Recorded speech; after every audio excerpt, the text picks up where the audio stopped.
예, 할렐루야. 오늘 12월 10일 목요일 날짜입니다. 오늘 본문 말씀 다니엘 11장 20절에서 35절 말씀 보겠습니다.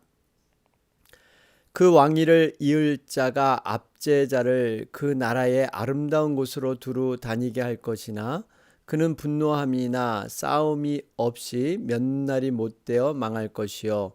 또 그의 왕위를 이을 자는 한 비천한 사람이라 나라의 영광을 그에게 주지 아니할 것이나 그가 평안할 때를 타서 속임수로 그 나라를 얻을 것이며 넘치는 물 같은 군대가 그에게 넘침으로 말미암아 패할 것이요 동맹한 왕도 그렇게 될 것이며 그와 약조한 후에 그는 거짓을 행하여 올라올 것이요 소수의 백성을 가지고 세력을 얻을 것이며 그가 평안한 때에 그 지방의 가장 기름진 곳에 들어와서 그의 조상들과 조상들의 조상이 행하지 못하던 것을 행할 것이요 그는 노력하고 탈취한 재물을 무리에게 흩어주며 계략을 세워 얼마 동안 산성들을 칠 것인데 때가 이르기까지 그리하리라.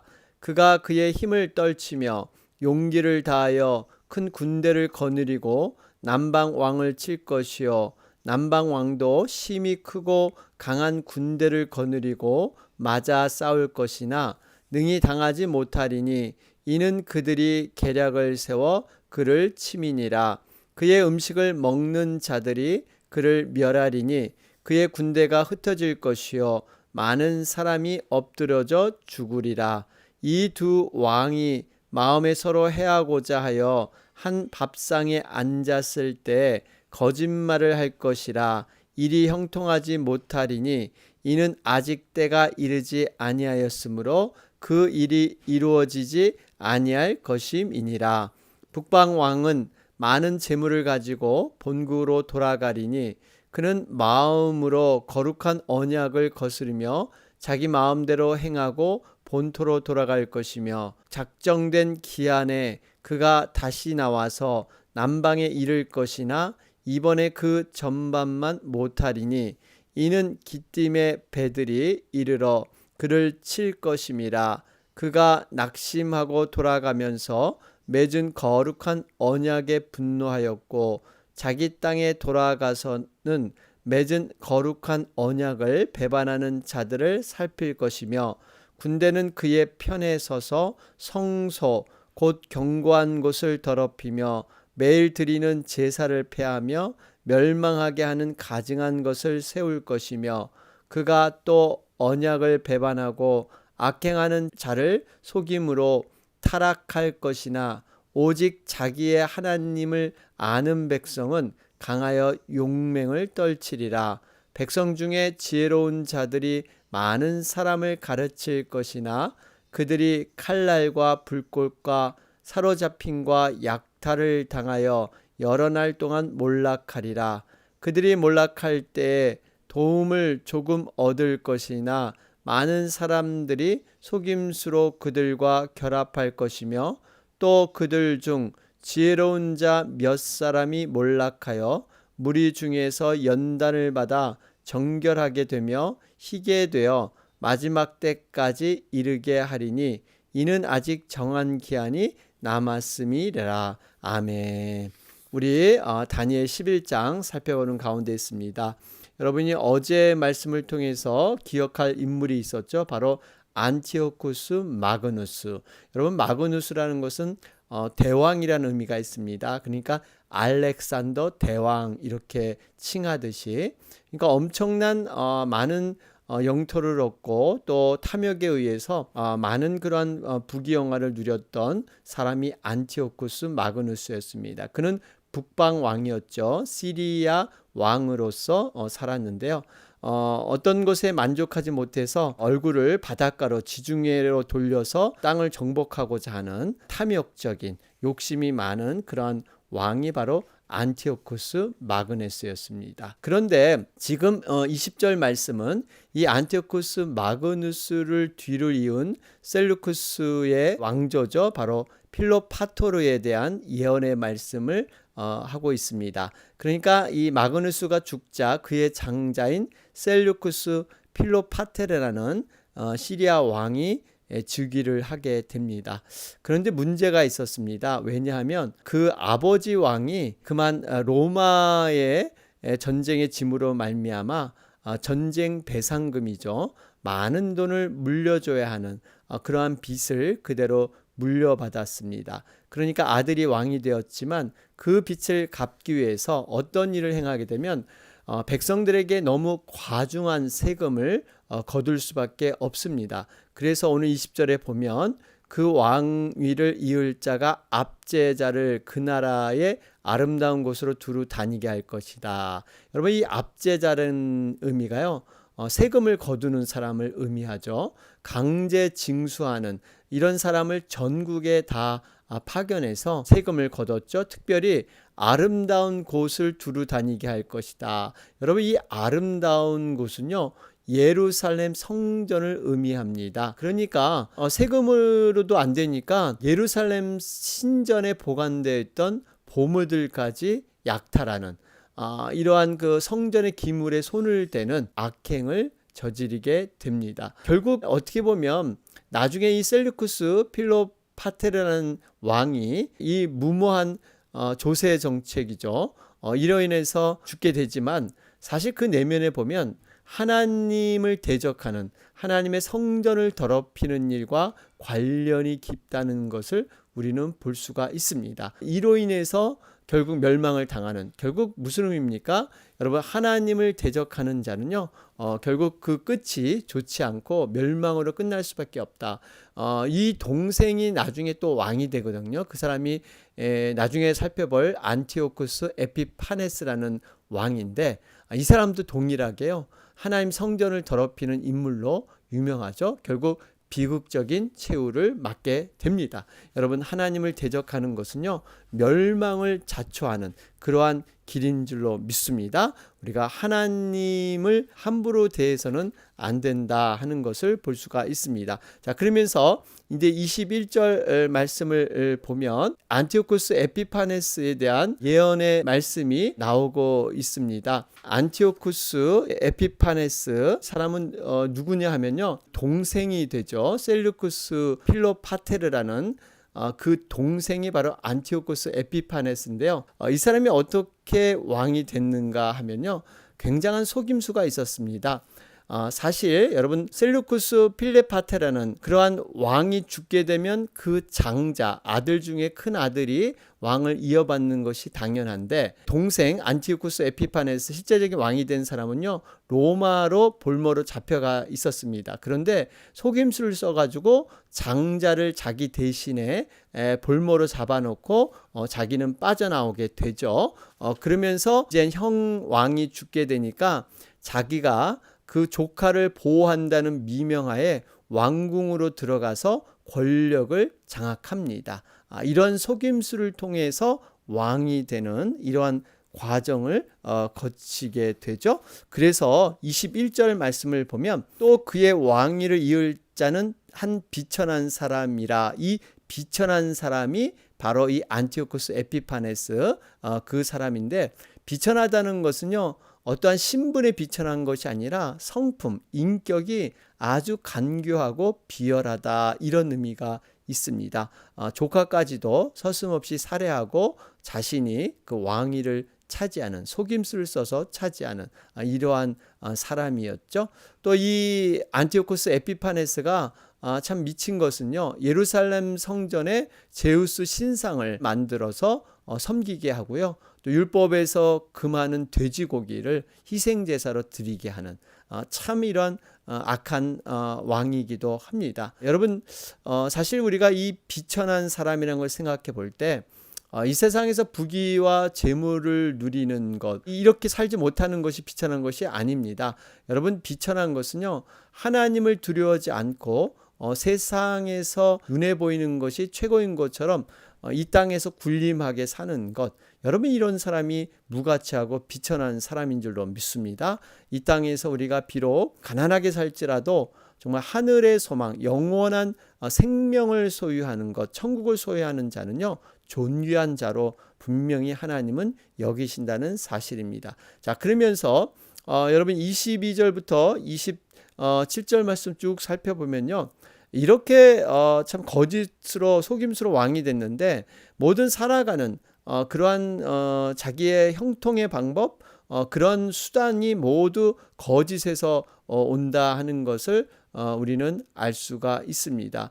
이 안티오쿠스 에피파네스 속임수로 나라를 통치하면서 속임수로 외교 정책을 이렇게 펴는 거죠. 22절에 보면 넘치는 물 같은 군대가 그러죠. 그 동맹한 군대 그러한 사람들을 의미하는데요. 지금 이렇게 평화 정책을 취하는 척하면서 23절에 보면 이 거짓을 행하여 올라올 것이요 이런 말이 나오고요. 또 27절에도 거짓말을 할 것이라 일이 형통하지 못하리니 여기 보니까 거짓을 통해서 이렇게 자신의 승리와 번영을 가져오는 이러한 것을 지적하고 있습니다. 여러분 이것이 결국 나중에 요한계시록에 나오는 적그리스도와 통하는 것이죠. 여러분 적그리스도는 사람을 속임수, 미혹으로 말미암아 자기 세력을 확장시키는 이러한 사단이 바로 적그리스도죠.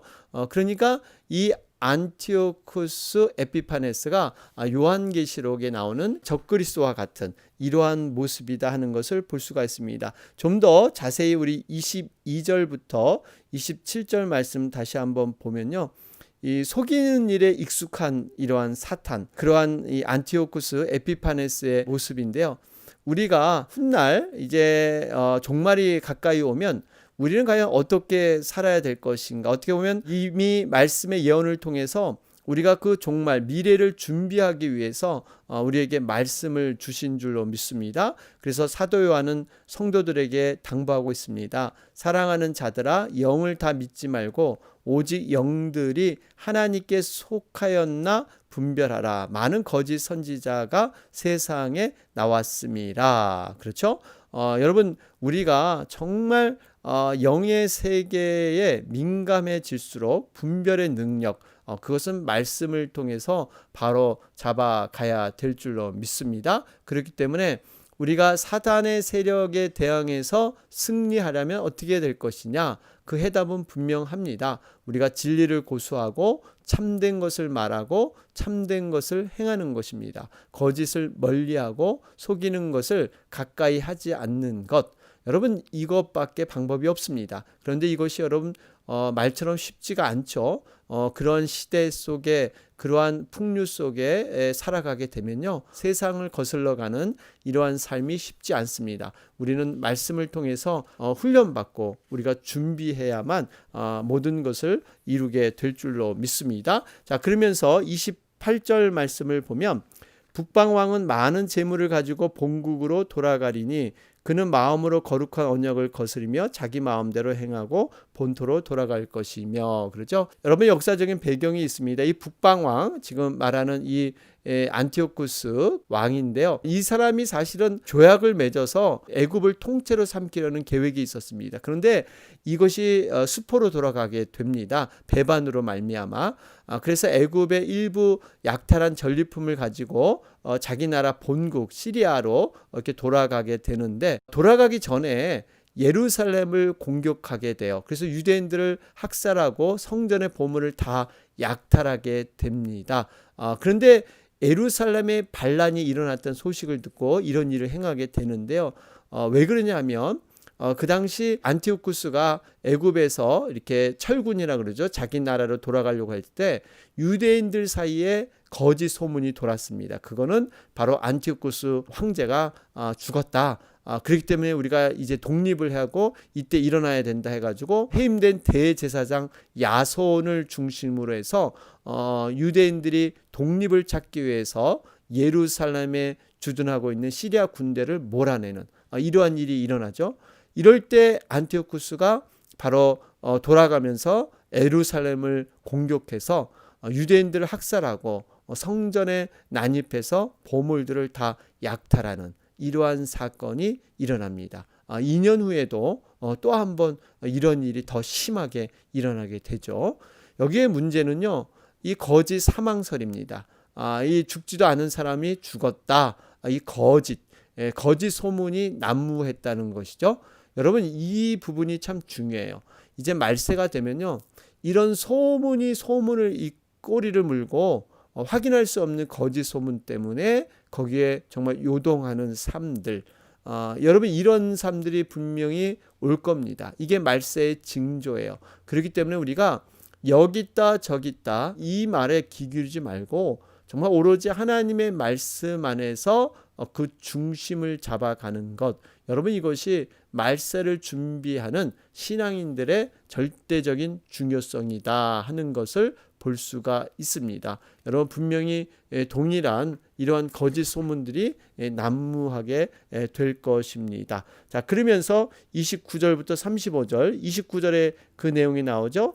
작정된 기한에 그가 다시 나와서, 그러니까 1차 예루살렘 침공을 하고 또 2년 뒤에 다시 한번 애굽을 공격하는데 그때도 실패하게 됩니다. 그 이유가 30절에 기띔의 배들이 이르러 그를 칠 것임이라.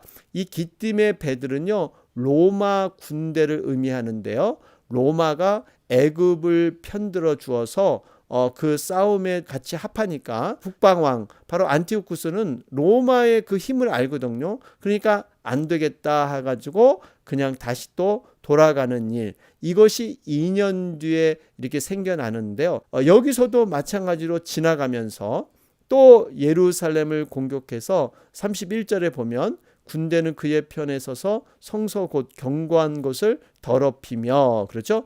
이 또 예루살렘 성전을 또 한번 약탈하게 됩니다. 그러니까 지금 그 약탈의 정도가 어느 정도냐면요, 33절에 보면 칼날과 불꽃과 사로잡힘과 약탈을 당하여 여러 날 동안 몰락하리라, 그러죠?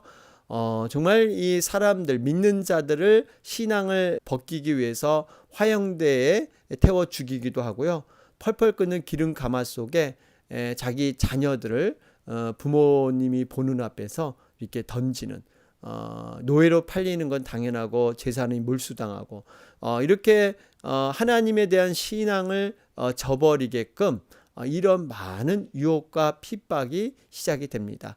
1차 때보다 2차 예루살렘 공격 때 더 심하게 이렇게 된다는 것이죠. 여러분, 이러한 불같은 시련, 분명히 이 안티오쿠스가 그랬던 것처럼 종말적인 삶을 살아갈 때 이러한 사악함과 잔인함이 교회 믿는 자들에게 박해로 다가올 수 있습니다. 그래서 요한계시록은 환란이 바로 성경에 예언된 7년 대환난, 이런 시대에 정말 심한 박해가 온다 하는 것을 볼 수가 있죠. 그렇기 때문에 우리가 정말 신앙의 훈련, 신앙의 모습으로 우리는 바로 서 있어야 된다. 그러한 것을 우리가 다시 한번 붙들게 됩니다. 그러면서 32절 말씀을 보면 환난 날에도요, 참 신앙인과 거짓 신앙이 드러나게 되어 있죠. 두 부류가 나타납니다. 32절에 보면 또 언약을 배반하고 악행하는 자를 속임수로 타락할 것이나, 이렇게 타락하는 사람이 있는가 하면 오직 자기의 하나님을 아는 백성은 강하여 용맹을 떨치리라. 여러분, 하나님을 아는 백성, 그러니까 배교자가 있는가 하면 하나님을 아는 백성이 있다는 거예요. 이것이 바로 남은 자들 아니겠습니까? 하나님을 아는 자들은요, 하나님을 두려워하는 사람들입니다. 하나님을 바른 믿음으로 알고 있는 사람들, 그리고 세상에 대해서 정말 강하고 용맹했습니다. 모든 근원이 하나님은 창조주이시고 영원한 세상의 주관자이라는 것을 확신했죠. 이 두 가지의 분명한 믿음의 확신을 가지고 끝까지 견뎌낸 사람들이 있습니다. 우리는 어떤 부류에 앞으로 있게 될까요? 분명히 우리가 지금부터 믿음으로 준비하며 예비해야 될 줄로 믿습니다. 자, 그러면서 33절 말씀을 보면 백성 중에 지혜로운 자들이 많은 사람을 가르칠 것이나, 여기서 지혜로운 자들이라는 것은요,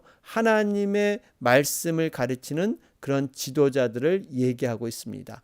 그러니까 이렇게 말씀을 많이 가르치지만 그러한 여러 가지 이런 칼과 불꽃과 사로잡힘과 약탈, 이러한 핍박과 방해가 계속될 것이다. 자, 그러면 이 말씀을 가르친 것을 붙잡고 이런 환난 속에 견디는 자가 있느냐? 여러분, 이것이 참 믿음인 것이죠. 그래서 누가복음 18장에 보면 인자가 올 때에 세상에서 믿음을 보겠느냐? 여러분, 그러니까 말세가 될수록 참 믿음의 사람들이 줄어들고요. 하나님을 저버리고 배교의 길에 들어는 사람이 많다 하는 것을 볼 수가 있습니다. 여러분, 그렇기 때문에 여러분, 분명한 것은 이 종말의 때에 우리는 그때 갑작스럽게 신앙과 믿음이 능력이 이렇게 생겨나지 않는 거예요.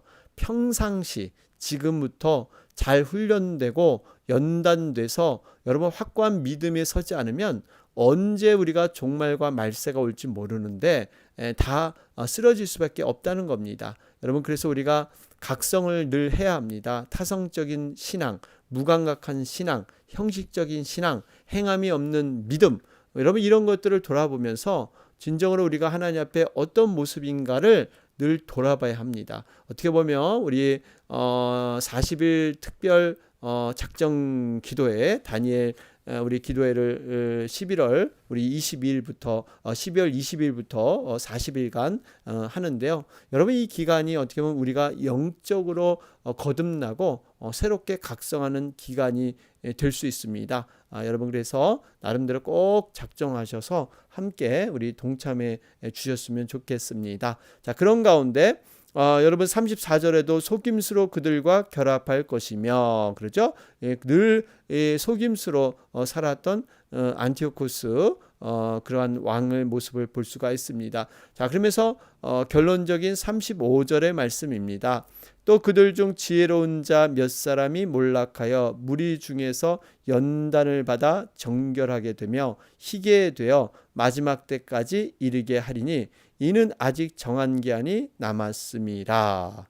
여러분, 35절은 정말 이 악인이 성도를 핍박하는 이유, 왜 이것을 하나님은 허락하시는가, 왜 성도가 이렇게 복을 누리고 정말 좋은 삶을 살아야 되는데 왜 고난의 삶을 살아갈까? 특별히 여기 보면요, 마지막 때까지 이르게 한다. 그렇죠? 마지막 때라는 것은 이 안티오쿠스 왕이 죽는 때를 의미하는데요. 그러니까 생존하는 날까지는 여러 가지 핍박을 하나님이 묵인하에 그냥 놔두신다는 것이죠. 그러니까 하나님의 백성들이 핍박받는 것을 하나님은 허락하셨어요. 성경에도 보면 정말 다니엘 보세요. 그 세 친구들이 풀무불에 던져지기까지 하나님은 그저 침묵하셨죠. 또 다니엘이 사자굴에 던져지기까지 벼랑 끝에서 떨어지기까지 그냥 침묵하셨습니다. 왜냐하면 하나님은 그 풀무불에 던져져도 사자굴에 던져져도 능히 건지실 수 있는 능력이 있으시기 때문에 하나님은 침묵하시고 충분히 하나님의 백성을 건지시고 보호할 수 있기 때문에, 죽은 자도 살릴 수 있기 때문에 하나님은 모든 것을 그냥 놔두십니다. 그런데 이 놔두시는 이유 가운데 고난을 통해서 얻는 유익이 뭐냐? 여기 보니까요, 무리 중에서 연단을 받아 정결하게 되며 희게 돼요. 바로 이 부분이에요. 여러분, 고난을 주는 이유는 두 가지입니다. 하나는 하나님의 백성을 연단시키셔서 정결하게 하기 위해서, 더욱더 희게 하기 위해서, 그러기 위해서 연단을 허락하신 거고요. 또 하나는 이 백성들 중에 거짓 신앙의 사람들, 가라지를 가려내는, 그래서 순수한 믿음의 사람을 세우기 위해서, 이것을 위해서 하나님은 우리에게 고난의 연단을 허락하는 줄로 믿습니다. 자, 오늘 말씀 우리 기억하면서 거짓과 속임수의 길, 확고한 믿음의 길, 우리는 과연 어떤 길을 선택할 것이냐? 분명히 우리는 많은 삶 속에서 선택적인 이러한 삶의 상황들이 있습니다. 우리는 무엇을 선택할 것이냐? 여러분, 믿음으로 선택할 때 하나님께서는 놀라운 그런 비밀하고 은밀한 일을 우리에게 보이리라 믿습니다. 자, 오늘 목요일 날짜입니다. 오늘 영혼들을 위해서 간절히 기도해 주시고 또 교회와 우리 코로나 사태 회복을 위해서 여러분 다 같이 기도해 주시겠습니다. 다 같이 기도드리겠습니다.